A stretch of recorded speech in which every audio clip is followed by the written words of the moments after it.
who's going to be in? Here's where we got to mobilize. We're dealing, first of all, with Obama's Brisbane no. The Brisbane no was, are you planning a strategy that will overthrow Assad? The answer from Obama was no. The Washington Post, as we heard last week, Washington Post editorial page went ballistic. They want such plans. But now who's mentioned in this town, meaning in the oligarchy? Here we have Washington Post of today. Top contenders to replace Hagel. Michele Flournoy. She's got an accent grave over the first E. She's Michele in the French style. Accent grave over the E. Remember, W.C. Fields would have done something with that. Michele Flournoy, Flournoy. Undersecretary of Defense from 09 to 12, under Gates and Panetta. Her rap is, she's viewed by some in the White House, and this, whoever the anti-war or anti-lunacy faction is, if there is one, in the White House, too uncritically supportive of the uniformed military's agenda. Now, when they say uniformed military, dear friends, that is a euphemism for such militarists as General Petraeus and General Allen. These two disgraced generals who we still find with security clearances planning new wars. And it all revolves around something called CNAS. Back in a minute. Welcome back to World Crisis Radio. This is Webster Tarpley in Washington, D.C. So now, with Hagel going down, and he needed to stand up, obviously, and denounce the faction that got rid of him. These people never do. They're cowards. We know that. But Michele Flournoy, her story is too uncritically supportive of the uniformed military's perspective. Translated into good American, she's a stooge for Petraeus, Allen, and that clique. And she comes from the Center for a New American Security. Now, the center, you're going to have to add this to your list, right? You all know the Project for the New American Century. You all know about Brookings and the Institute for the Study of War with the Kagans. Here's another one. It's called the Center for a New American Security. And the trick with this one is, this is the Petraeus think tank. The main Bonapartist, golpista, putschist threat to the United States has his own think tank. And I'm wondering whether the money came from Henry Kravis of Kohlberg Kravis Roberts, known to be the general's money bags as he marches, he thinks, towards power. The CNAS, it was very big in the surge. We focused on the Kagans, right? Kim Kagan and Frederick Kagan. But we've also got Andrew Exum of the Center for a New American Security, who was part of the Petraeus McChrystal civilian board that included the Kagans, Biddle of the CFR, Cordesman of CSIS, but also CNAS. Meanwhile, by late 2009, we read in an article online, think tanks like CNAS had begun holding a series of events featuring military brass discussing the counterinsurgency campaign. September 2009, CNAS scholars joined General Petraeus at a National Press Club event on counterinsurgency, leadership in Afghanistan, Iraq, and beyond. And, of course, if you go to the CNAS webpage, or even if you go to the Wikipedia page, it's actually perhaps even clearer. It's clearer there than on their own page, because they do hide it a little bit. Here's what you find. Center for a New American Security. Well, there's a picture. Who's the picture? General David Petraeus delivers the keynote address at CNAS annual conference. It was founded in 2007 as a vehicle for Petraeus, public policy think tank, and it was founded by Madame Michele Flournoy, the coming aspirant now to be the head of the Pentagon. And in the quotes up here in the top of the Wikipedia article, We get something from James Steinberg. Speaking at the CNAS annual conference in June 2009, U.S. Central Command Commander General David Petraeus observed that CNAS has in a few years established itself as a true force in think tank and policy-making circles. Petraeus equals CNAS equals Flournoy. Allen, the ISIS Czar, is operating on the inside, and Petraeus, with the help, I'm sure, of Kravis, is operating on the outside. A couple of more words on CNAS. General Allen is a part of it. Joe Lieberman, Richard Armitage from the State Department, right? The mud, blood, and beer expert from the Iran-Contra period. Michael O'Hanlon, warmonger. Marie-Louise Slaughter of the Slaughter Doctrine, right? The one who wanted to attack Syria, bomb Syria as a means of getting at Putin. Madeleine Albright, obviously several million Iraqi children it's worth killing them to get democracy. William Perry and others. So General Petraeus is a frequent guest at their meeting. So now we have these two disgraced generals. The comparison comes to mind is General Boulanger of France, right? The putschist, the coup guy who failed, lost his nerve, and he was found weeping on the grave of his mistress. So you would think that they might have brought in the Institute for the Study of War with the Kagans. That would have been too much. So here we have an extreme warmonger group, but it has a certain amount of democratic representation. We can call it the extreme democratic right-wing warmonger group. Concerning Michele Flournoy herself, we can assume, and we know, that in the councils of the Obama White House, she was constantly a voice for escalation, bombing, wider wars. She's a hawk.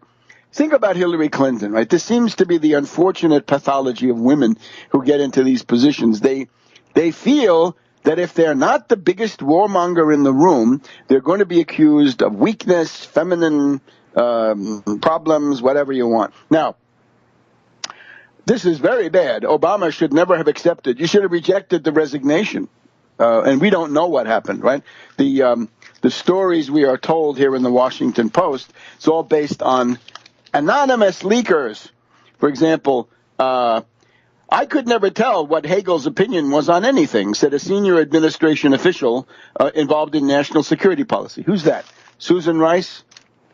Anthony Blinken? Who is it? Rhodes? I don't think Rhodes seemed to go with Hagel in the last exchange.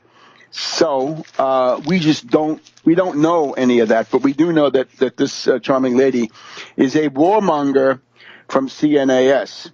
Hagel, for his part, I could compare him to Marshal Pétain in 1917. He took a defeated army and he tried to improve their morale with some creature comforts. A little bit of housing, a little bit of care, a little bit of, in the case of Pétain, a little bit better wine, what have you. That's Hagel.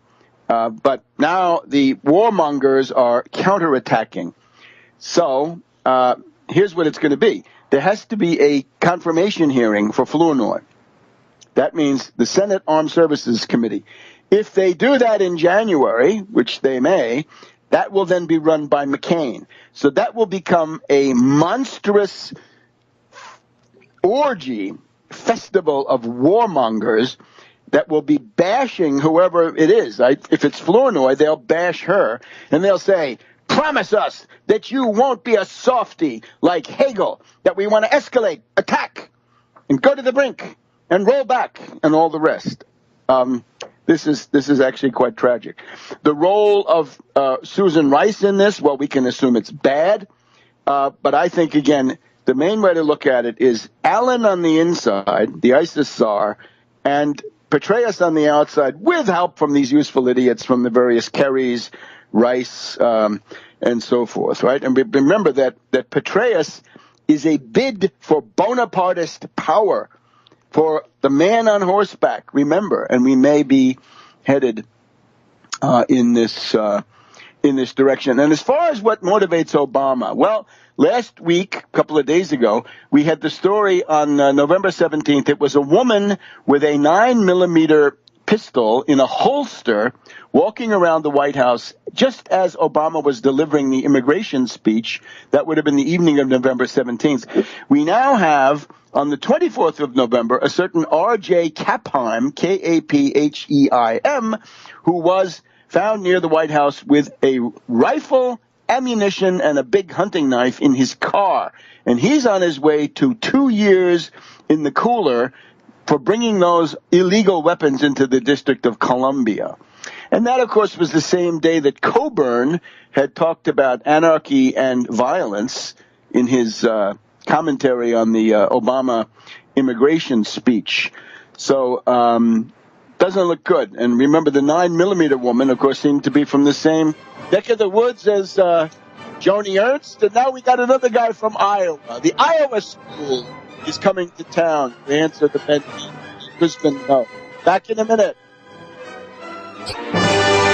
Welcome back to World Crisis Radio, our post-Thanksgiving weekend program. Now, Moscow must see what has now happened. This is a step in the wrong direction, right? This is like, we can compare it to a number of things, but the fall of Hagel is not without severe international repercussions. The coming of the warmonger Flournoy. Oh, and by the way, it's not like she's the only candidate, right? She's the leading candidate.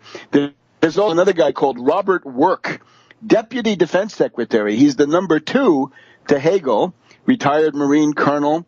Well, guess what? He's also from the Center for a New American Security. So Work also served as chief executive of Center for the New American Security before the Senate confirmed him in April. He's blunt. He's the Pentagon number 2. He has had a major role in the Defense Department budget and a series of other things. He's the chairman of the Nuclear Deterrent Enterprise Review Group, with all those guys getting drunk in those nuclear missile silos.